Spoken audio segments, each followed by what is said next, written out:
Welcome to the hello guys, welcome to the keen investor channel. और आज हम बात करने वाले हैं HDFC AMC के बारे में। HDFC AMC के स्टॉक को एनालाइज करने से पहले हम एसेट मैनेजमेंट कंपनीज कैसे काम करती हैं ये समझने की कोशिश करते हैं। AMCs की वर्किंग को हम एक एग्जांपल से समझते हैं। सपोज कीजिए 3 दोस्त हैं और तीनों ने मिलकर ये डिसाइड किया कि वो तीनों अपनी सेविंग्स में से 10,000 रुपये स्टॉक मार्केट में इन्वेस्ट करेंगे। लेकिन उन तीनों को ही स्टॉक मार्केट की ज़्यादा नॉलेज नहीं थी, तो वो तीनों अपने चौथे दोस्त के पास गए जिसे स्टॉक मार्केट की अच्छी खासी नॉलेज थी।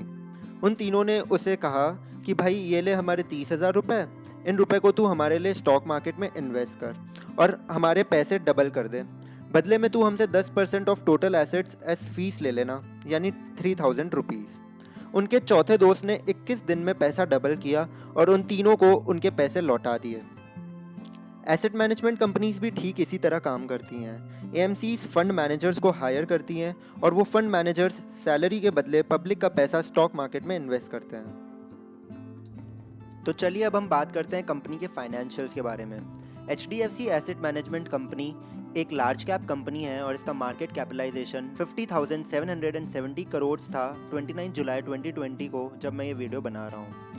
स्टॉक के प्राइस की बात की जाए तो 2385 यानी 2385 रुपीज़ पर इसका स्टॉक अभी ट्रेड हो रहा है और पिछले एक साल में स्टॉक ने 3844 का हाई बनाया है और 1962 रुपीज़ का लो बनाया है। स्टॉक के बुक वैल्यू की बात की जाए तो स्टॉक की बुक वैल्यू 189 रुपीज़ है और पीई रेशो यानी प्राइस टू अर्निंग रेशो 40 के आसपास चल रहा है।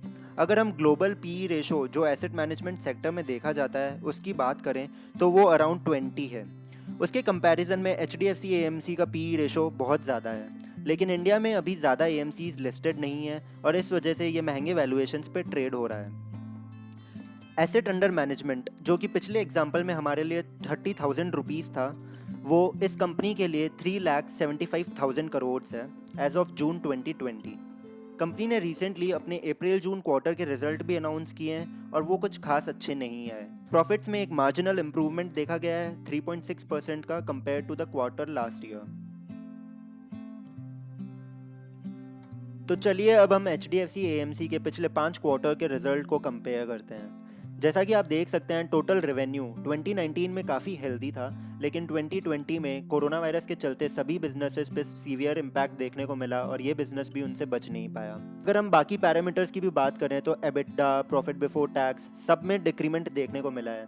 सिर्फ नेट इनकम में हमको एक छोटा सा मार्जिनल इंप्रूवमेंट देखने को मिला है और वो सिर्फ इसीलिए है क्योंकि मिस निर्मला सीतारमन जो कि हमारी फाइनेंस मिनिस्टर है, उन्होंने कॉर्पोरेट टैक्स कट की अनाउंसमेंट की और जून 2019 में जहां कंपनी को 140 करोड़ रुपीस का टैक्स पे करना पड़ा, वही जून 2020 में कंपनी को सिर्फ 84 करोड़ रुपीस का टैक्स पे करना पड़ा और इसी के चलते 3.5% का एक मार्जिनल इंप्रूवमेंट देखा गया नेट इनकम में।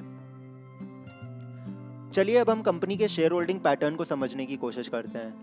कंपनी के 74% शेयर्स प्रमोटर्स के पास है और रिमेनिंग 11% फॉरेन पोर्टफोलियो इन्वेस्टर्स के पास, DIIs यानी डोमेस्टिक इंस्टीट्यूशनल इन्वेस्टर्स के पास 3% और रिमेनिंग पब्लिक के पास 12% शेयर्स हैं।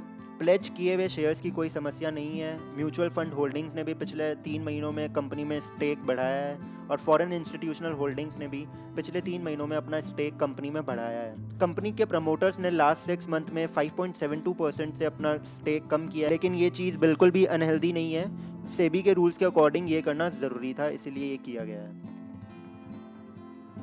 तो चलिए जल्दी से अब हम स्टॉक के चार्ट की ओर एक नज़र डाल लेते हैं। HDFC AMC के स्टॉक ने लास्ट एक साल में 10.65% के पॉजिटिव रिटर्न्स दिए हैं और अगर हम पिछले 3-4 महीनों की बात करें यानी अप्रैल से जुलाई, तो स्टॉक 2000 और 2500 के बीच में ट्रेड होता हुआ देखा गया है। अगर आप लोग इसमें इन्वेस्टेड नहीं हैं तो मेरे ख्याल से आप 2500 को जब ये स्टॉक क्रॉस कर ले तो आप एक फ्रेश पोजीशन बना सकते हैं। अगर आप लोगों ने HDFC AMC के शेयर पहले से खरीद रखे हैं तो मेरे अकॉर्डिंग आप लोग को 2000 के आसपास अपना स्टॉप लॉस मेंटेन करना चाहिए और आप इसमें इन्वेस्टेड रह सकते हैं।